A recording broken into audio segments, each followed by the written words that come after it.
Color Me Amazon Kindle pads. This one's all you. So guys, we all knew that Panos Panay, right? He was the king of Windows and Surface, among other things. Just passionate, so thoughtful. Takes everything that him and his teams have put out as personal. He brings that into his keynote. Unfortunately, I could not attend in New York City, but he came out with a bunch of different Kindles here. First and foremost, I mean, Kindle is a single-use device, and it is stuck to its guns for forever. And here's the great part. You typically think of a Kindle as, oh, that's a boomer device. Guess what the fastest growing segment for Kindles is right now? Gen Xers? Gen Z. Oh. And Gen Z, it's kind of the anti-social media. And it is growing where you want to chill, where you want to have peace. And Daniel, as part of my health comeback here, part of that is managing my stress. And sometimes when it gets too high, I'll pull out my Kindle and I'll start reading, and I'll see my stress just go way down. And as I'm pouring through that, so probably the biggest thing, right? Kindle since its inception has been black and white, but we now have a new Kindle, and oh, guess what? What? Beep, beep, beep, beep, beep, beep, beep, beep, beep, beep, beep, beep, beep, beep. Hello, color Kindle. I have one, and I've had one for 2 weeks. How can I have one for 2 weeks? It was just brought out in New York. Well, I get stuff early, and I might be giving feedback to some of these folks. But here's the cool part. So it does improve the experience in certain areas for me personally. I know it's not all about me, but maybe it's about me. But it here's a Time magazine example, which I was in the Time 100. I was at the I know you were at the dinner. Maybe someday you and I will get, maybe we'll be on the list. The other thing for kids' books, it brings a lot of value and richness than it ever had before.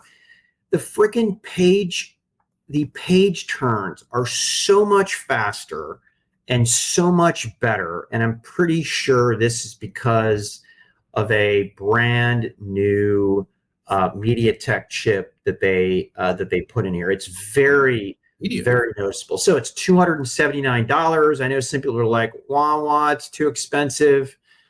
I got to tell you, man, an extra few bucks to have color, to have a richer experience, and it just has much faster page turn is great. They did deprecate, Kindle Paperwhite without the buttons, which I like. We're going to see how I like that, but they brought a new Kindle Paperwhite, 25% faster page turns. Dude, we talk about battery life, 3 months of battery life, okay? And that is just absolutely bonkers, okay? I know, we're debating 12-hour battery life out there on a PC. 30 days. It's completely ridiculous. Entry-level Kindle, baby, $110. I mean, pretty much affordable for anybody in the Western world. And last but not least, a brand new Kindle Scribe with a lot of generative AI features, not just, made up ones, but the ability to go in and do a lot of fancy tricks with note-taking, right? Converting notes into digitally searchable and savable notes. Also redesigned the display, white borders. And the cool part is this active canvas, right? When you have a book up or something like that, you can actually take notes on it. It's hard to describe. You should check this. You should check this stuff out. So, Kindle Color Soft available October 30th. Kindle Scribe starts shipping December 4th. And then you've got the entry level Kindle coming in around the same time. I want to use the Kindle Paperwhite. I've never used it before. I have been a PC note taker since Evernote was invented. I think back in, gosh, 2009, 2008, and I never looked back. But for the history books and the health books that I like to read, I think having the ability to scribe would be a net add there.